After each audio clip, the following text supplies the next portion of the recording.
Hello, this is a video explaining how I wrote and recorded this film soundtrack using GarageBand and some very small melodic and rhythmic and harmonic ideas. Okay, so to begin with, let's just go through each of the ideas one by one. To begin with, this is what I call motif 1, and this is what it sounds like.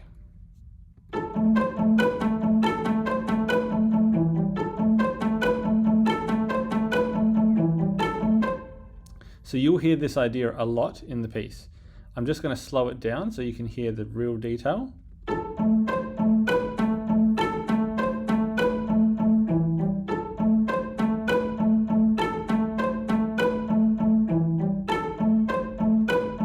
Okay, let's have a look at that in some detail. So over here we've got motif 1. I'll just highlight it. And what you can see I've written here is that this is made from the A minor scale. And this melody is designed to replicate a guitar riff by returning to the open A note. And what you'll notice is down here we've got this repeated A. This A repeats a lot in the lower part, which is the left hand of the piano here, or it's the cello in the piece. And on the top we've got this melody, bum bum bum bum bum bum, and that goes over and over and over again. And this sort of riff, or what we're calling a motif, repeats throughout the entire piece. If we go back to the session, if you listen to it with the full audio, you'll see that I've got this melody occurring in the cello. I've also got it occurring in this thing called monster bass.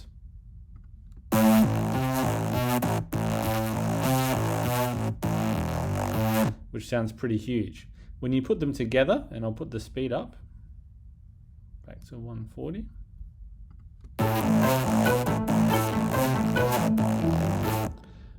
This creates a really interesting contrast of sounds and timbres. We've got this acoustic sound in the cello, and we've got the synthesizer sound in the bass, and it's this mixture of acoustic and electro, which we might call electroacoustic. It's this mixture of the two sounds that gives us what you hear, which is this really cool mixture of a real sounding cello and a synthesizer sounding bass. Now the other thing you might notice is that although this cello section is under the cello instrument, in the actual music here you can see this has been labeled monster bass. The reason is that I simply recorded this riff. When I first recorded it, I recorded it on monster bass by itself. I then took this segment and I pasted it in the cello section. And this is one of the great things that GarageBand can do, and it's something that you'll see in the rest of this arrangement, is that I have done a lot of copying and pasting. I've taken this synthesizer part and I've put it directly into the cello and I've doubled it. It saves a lot of time, and it really allows you to combine timbres by pasting those instruments into other instruments and seeing what it sounds like.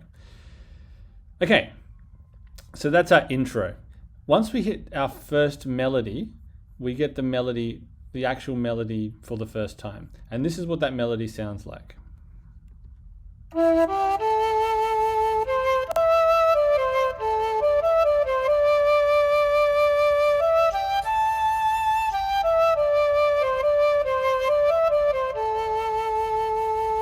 It then repeats just in octaves, which sounds really nice when you put it with octaves.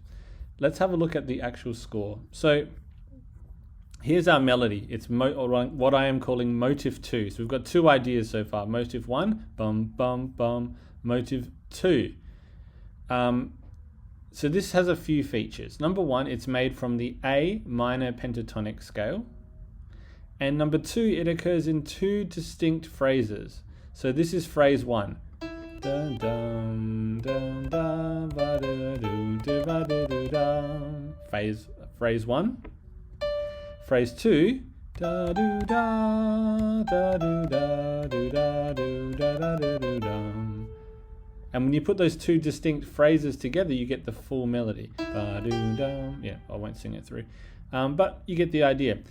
one of the features that makes this melody work is that there are some melodic ideas that are repeated. First melodic idea are these crotchet triplets. Ba-um, ba-doo-dum. So that happens the first time. It happens again, this time up an octave. Ba-doo-dum. It then is reused descending. Ba-doo-dum. So we get these crotchet triplets enough times that it becomes a bit of a repetitive, recurring theme for our ears. And as a listener, we go, oh, okay, I can hear that. I can hear, I can hear that this makes sense. This is an idea that's sticking in my brain. It's a little bit catchy. Okay, the next repeated idea are these quavers. Ba-da-da-doo-dum. These actually occur in the same part of each of the two phrases. And this gives it a real sense of symmetry. I guess the third idea, which is probably not so doesn't stand out quite as much, is this dotted rhythm. Dun, do, da, va, da, dum. We also get that here, repeated in this bar, that same rhythm. So let's listen to that melody one more time. And what I'm going to do is I'm going to give you the full orchestration. So the way that I have when you first hear the melody, you're hearing it on the flute and with the string ensemble together. Here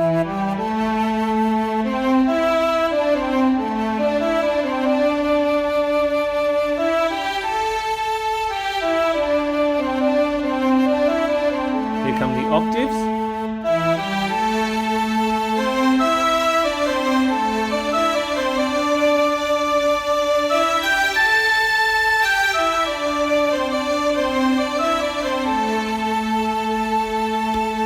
Okay, cool. I love that combination of string and flute timbre. So I've put those two things together. I think it works really well. Again, you'll notice that I must have recorded this in the strings first, and then I've pasted it into the flute. So that's how easy it is. I recorded it once, pasted, done. And it's really a really effective way of writing. Now, what I want you to notice here is, okay, we've got our two ideas. We've got our bum, bum, bum bass line, and we've got our melody. They sound nice. Those are good ideas. What happens when we put those two ideas together? Well, we're going to explore that right now. So I'm going to just give you the cello. Actually, no, we don't do cello anymore. We'll do bass and flute, because that will give us enough to hear. And what you'll notice is that these two things match. They go together quite well. I'll play a little segment for you.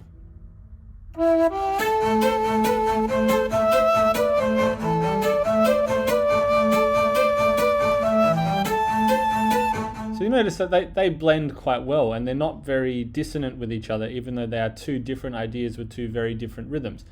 The question is, why is that? Why do they work so well? Well, if we go over to this area here, I might zoom in so we can make that the focus of the screen. There we go. What we've got are the A natural minor scale and the A pentatonic scale. Now what you might notice is, yes, those are two different scales. Our riff was made from this. Bum, bum, bum, bum, bum, bum. So our first motif was made from this scale. Our melody was made from the A minor pentatonic scale. But what you will notice from these two scales is that they actually have the same notes. The A minor pentatonic scale, all of these notes can be found in the A natural minor scale. So what that means is that if I write a melody with this scale and I put it over another melody using this scale, there will be no clash, because actually this A is found here, this C is found here, this D is found here, etc.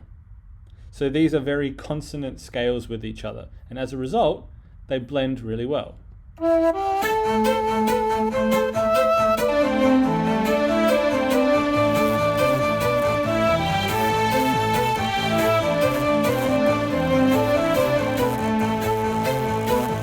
Okay, so from an arranging perspective, it's just important to remember, what have we done so far? At the moment, we've introduced idea 1. And after that repeats 4 times, the melody comes in.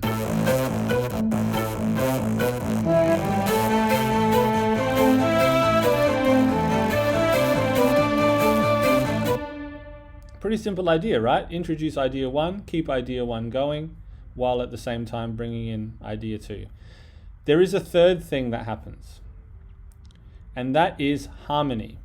So in this section here, and under this instrument called piano and strings, which is a lovely sound where it's an instrument that you will find on most garage bands and keyboards, where you hit the piano and the string holds.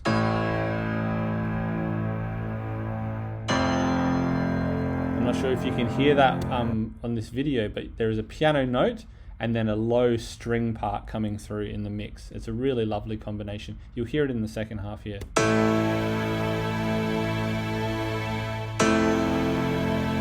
Okay, this is a little a 4 chord sequence with 3 different chords, and I'll actually show you what they are right now. So those 4 chords are here. We've got an A minor, we've got an F major 7, we've got a D minor 9, and we've got an A minor again. But if you look at what's actually happening in the chords, something really interesting is happening. Notice that the same shape is used in the right hand while the bass note changes in the left hand. So we've got this, A, E, and A. We've got it same here, and same here. This is a common technique for soundtracks, and it creates a sense of continuity and openness in the harmony. So what's happening is we've got the bass part that goes boom, A, F, D, A. But over the top, we've got these lovely open 5th and 4th intervals that creates this lovely openness. This is a very particular type of chord writing that you do see in a lot of soundtracks. It's also seen in a lot of genres like modal jazz. And you might learn about these more in lesson, but it's a really effective way to write chords rather than just triads. But let's have a listen to how they sound. So when I put them together again.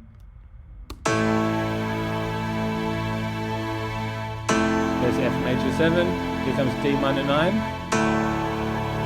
and then back to A minor. Cool. What was showing on the screen was actually something else, but there it is. All right, cool.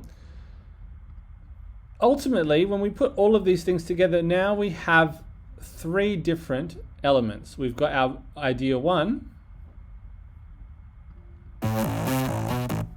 we've got our melody, and now we've got our harmony. The only other thing that's added is some percussion. We're not going to talk about percussion in this video, but this is when the percussion comes in. So I'm going to rewind to the intro, and we're going to hear how these elements unfold. First, motive 1, and then the melody and the harmony. Here we go.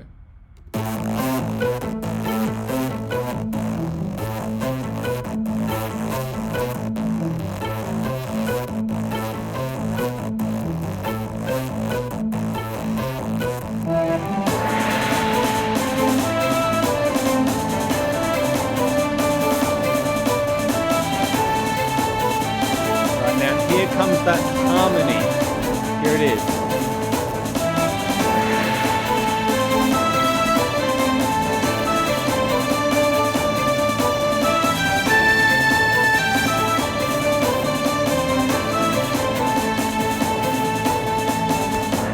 Okay, let's think now about the texture and the density of the music. It starts off very thin with idea 1.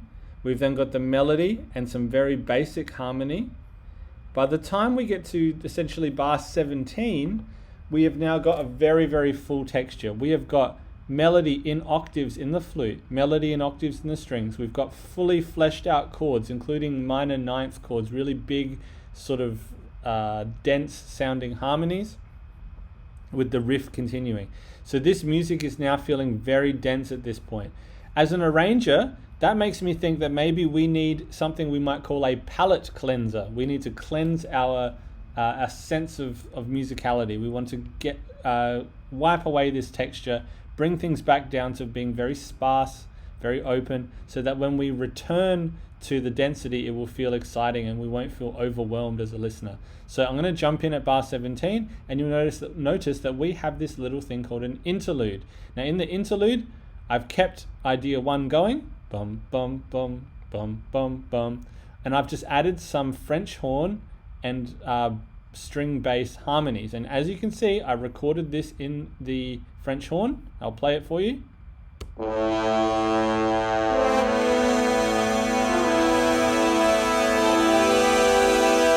And that idea just repeats again. So it's these building chords. Ba da da da da da da. I've just literally copy pasted that into the bass down here.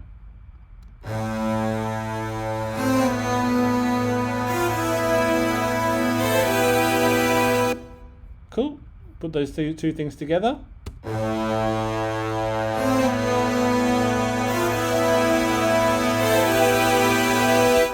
And you know, I've made some cool note choices there, but listen to the timbre. That really sounds like something epic is going to happen in a film, doesn't it? French horns are very powerful for that. If you are doing arrangements when you want to do a soundtrack, you know, whether it's an action film or anything else, doesn't really matter. French horns are a fantastic way to sort of create a sense of epicness, especially in military films or anything with a battle scene. French horns are fantastic for that. Let's have a listen to, let's go back to bar 17. We're going to hear our melody with all our riffs, everything happening at once, maximum texture, and then we're going to hit our interlude. Here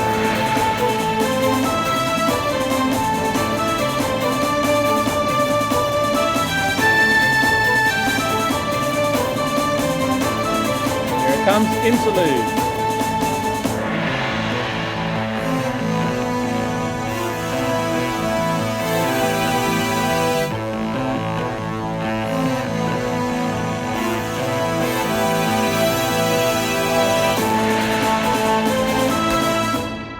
Yeah, so now you can see by bar 33 we are ready for the melody again. You know, we've had our little break from the melody. The melody can now come back, full strings, full flutes, and now we've got French horn on the melody as well. We're going to keep the French horn going. So now this melody will sound bigger than ever. Let's just hear what it sounds like.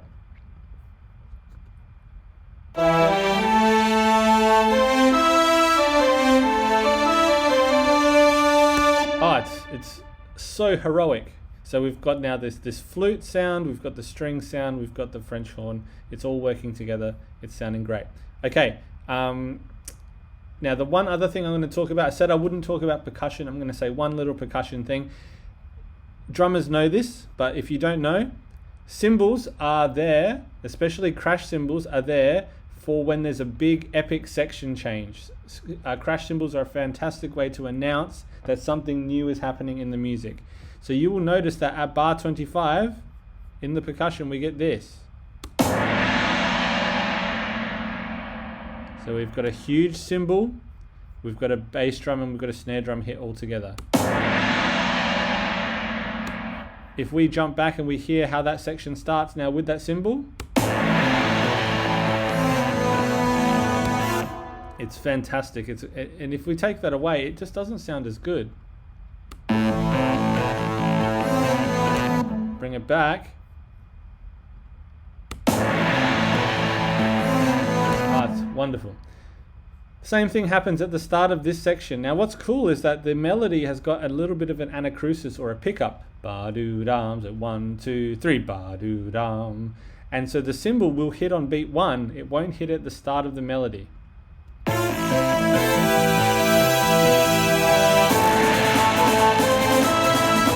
Hopefully you picked that up. That's kind of cool. All right, let's listen to what happens next. Now in this section, this is a repeat of essentially from bars 9 to 25. The melody is played twice, but we've now got French horn. We've also now got this thing called a jump up bass, and the jump up bass is just playing the root notes of the chords.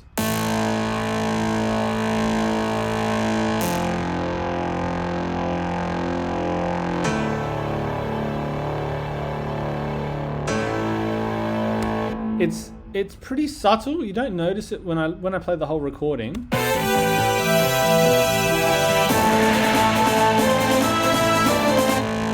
You probably can't hear this in the mix.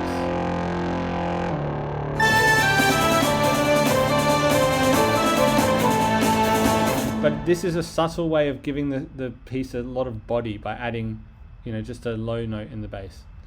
And this section just plays twice, and that's it.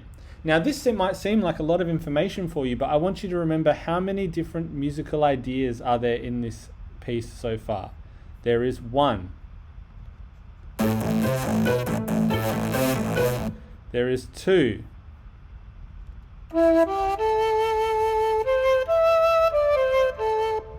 There is 3.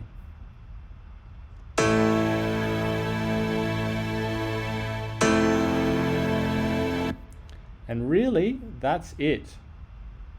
That's all there is that's happening. The rest of this is arranging by adding things to build intensity, by taking them away to give us a palette cleanser, by bringing it back with more epicness to build intensity. That's all that's happening here, is arranging. Okay, let's look at the final section of this piece. Now, this is a bit, I just decided to go a little bit wacky here. What I've done is I've repeated the entire melody here on glockenspiel and the piano string pad. Glockenspiel is a fantastic way to do quiet melodies, especially in wind ensemble and orchestral music. So I'm going to play the second half of the melody, and you'll notice how awesome it is when the ensemble falls away and all that we're left with is glockenspiel. So we've got glockenspiel, piano strings, and a tiny little bit of bass drum. Here we go.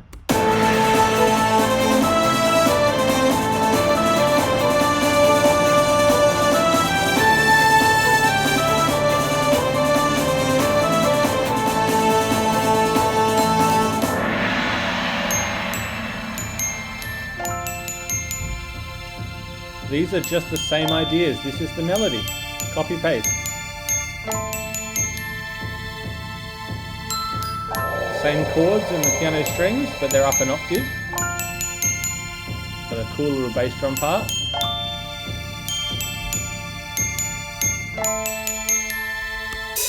All right. If we just listen to the bass drum part, it's this rhythm: doom, doom, doom, doom, doom, doom, doom, doom, doom. It's just a little bit of a cross rhythm sort of thing.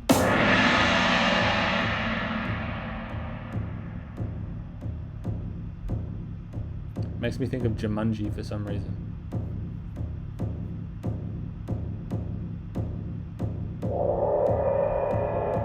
Nice little cymbal there.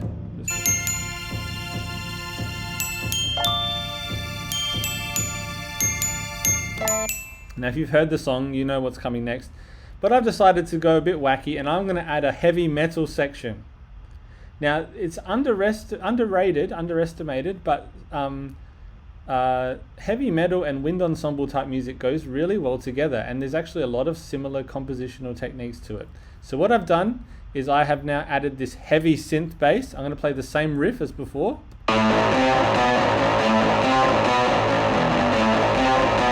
That's just motive 1. I've kept it with monster bass from the beginning.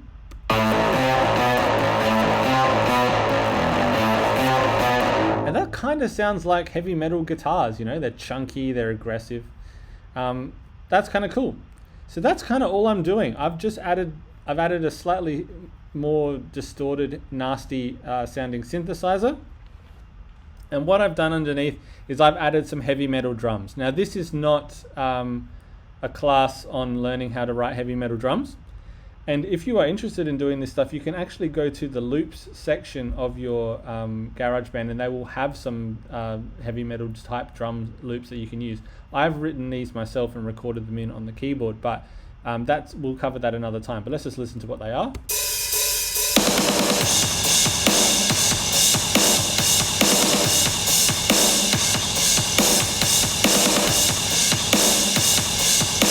You know, so we're rocking pretty hard here. If I put that together with our riff, you'll notice how this riff, bum, bum, bum, bum, bum, bum, that before sounded like it was for string ensemble or wind ensemble earlier in the piece, you'll hear how this sounds perfect in heavy metal.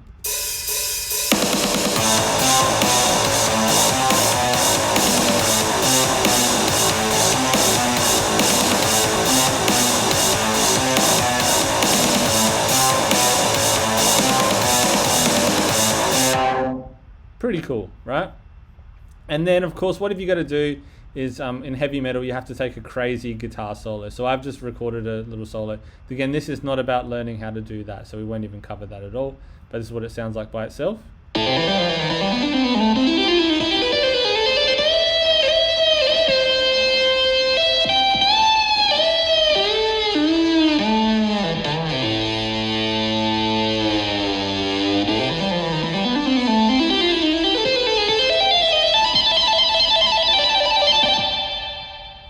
All I can say is practice your scales, and then you can do that stuff too. Okay, most importantly as an arranger is that I am going to now keep all of the elements of the piece and bring it home to the end.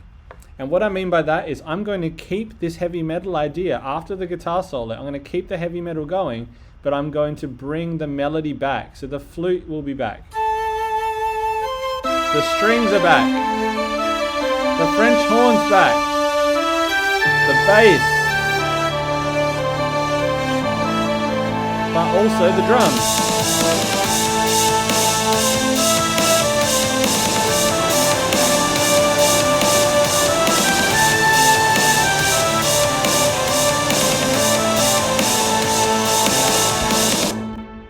So this is again, I am reusing ideas that have already existed in the piece. I haven't introduced anything new. I've brought in this heavy metal feel, which is just for fun, and I've now kept that heavy metal feel, but brought back the melody. So if I jump to the last bit of the solo, we'll listen through to the end. All I do at the end is I strip it right back to the glockenspiel and strings like were earlier in the piece, but I've also added the flute. Now look what I've done with the flute. I just copy pasted the glockenspiel part straight into the flute. And it will sound just like the interlude, but with earlier in the piece, but with the melody. So let's listen back through a little bit of the solo into the outro.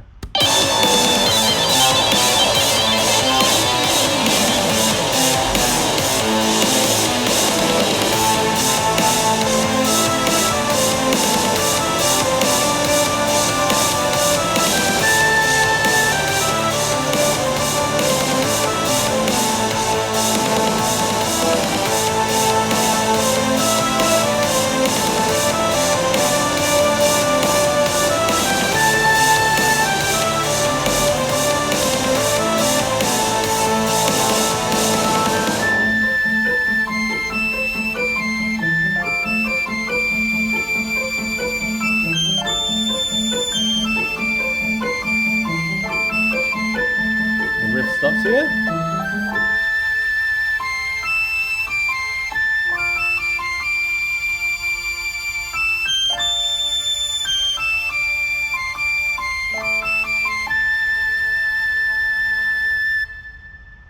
And that's the end. So no new ideas were introduced. It was just the same melody, the same chords, and I think it's still quite effective. The final little piece of advice I can give you, which I haven't done, is if you do want to do a fade out, go to the master track. If you don't know how to do a master track, go to track, show master track. I've hide because I have the master track open. Hit the letter A, and that gives you all of your volume panning. And I can actually fade out. So I'm going to double click here, create a little fade out, and drag the volume down. Have a listen to what happens.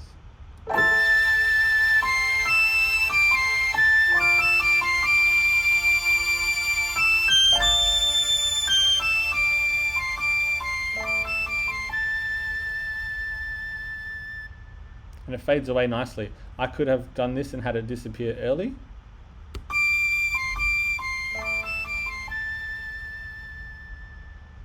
You know, but that's just another little fun tip for you. So to summarize, this composition looks huge. It looks like there's a lot of detail in it, and you're probably going, "Whoa, that's a lot of work. I don't know how to do that." But what I want to remind you of is the simple message, which is that there are very, very few ideas here. Idea 1. We've got our idea 2. We've got our idea 3.